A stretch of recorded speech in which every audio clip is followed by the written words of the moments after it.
Sõbrad, mul on rõõm kutsuda teid taas kord kodustiili nipinurka Vol 2. Me hakkame eluga jagama väärt näpunäiteid, kuidas te saate oma kodus olemise puhtamaks ja mõnusamaks teha. Sellepärast, et me arvame küll teadvat, et mis see koristamine nüüd nii keeruline on, et võtad ühe lapi ja hakkad aga šahka, aga tegelikult ei ole. Seal on natukene teadust juures ja sellepärast teadust, et see asi käiks võimalikult kiiresti ja võimalikult tõhusalt, et see ka puhtus kestaks. Nagu ikka, kuna käes on kevad, me tahaks aknast välja vaadata, siis alustab akendepesust. Akendepesu tundub väga lihtne, tegelikult on seal mõned üliolulised nipid.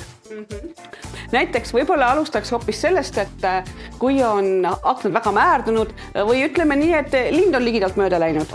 Näiteks siis on väga hea kasutada sellist kraabitsat, aga siin peab olema kindel, et aken on märg, et natuke see koht ära teha, märjaks teha ja siis on see mustuse eemaldamine väga lihtne ja ei määri ka aknapesu lappe. Sellega võiks alustada, ütleme, selline kinni jäänud mustus, selle võiks esimesena ära võtta. Just. Ja kindlasti, kui hakata pesema juba, on vaja alustada raamidest.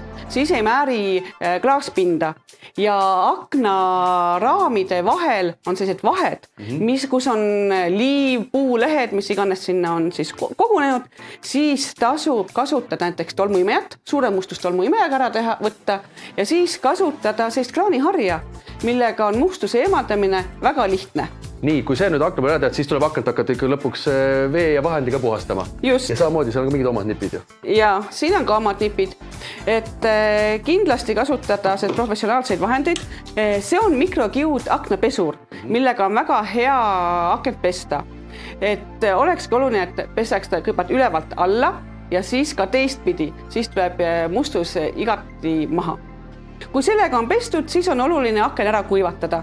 Selleks saame kasutada pehme kummiga aknakuivatit. Ja selliste väiksemate akente puhul võib täitsa vabalt tõmmata ainult ülevalt alla, aga iga kord kumm ära kuivatada. Mitte nüüd siis käi üles sellega mitu korda, vaid kuivaks ja puhtaks. Jah, kuivaks ja puhtaks. Aknad oleme puhtaks saanud, tuleme nüüd akende juurest natukene eemale. Kuidas saada nendest kapi peal olevatest näpujälgedest lahti? Kas lihtsalt lapiga üle käia või on mingi tõusum? Ja, näiteks väga hea vahend on melamiin švamm. See on see? Just, see valge pool.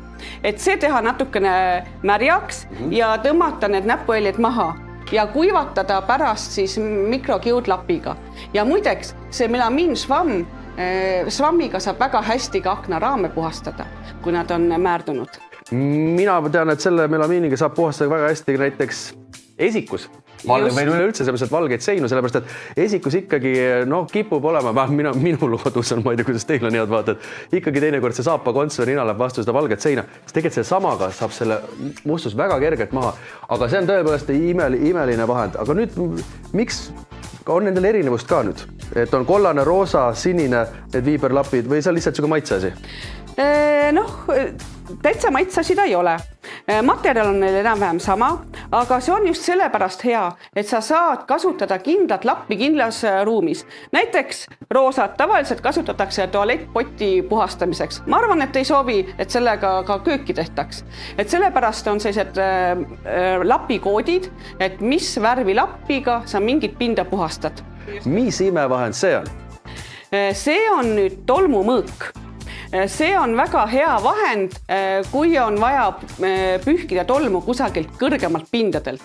Näiteks siin ülevalt. See on painduv ja sa ei pea kusagilt kõrgustesse minema, et sellega puhastada.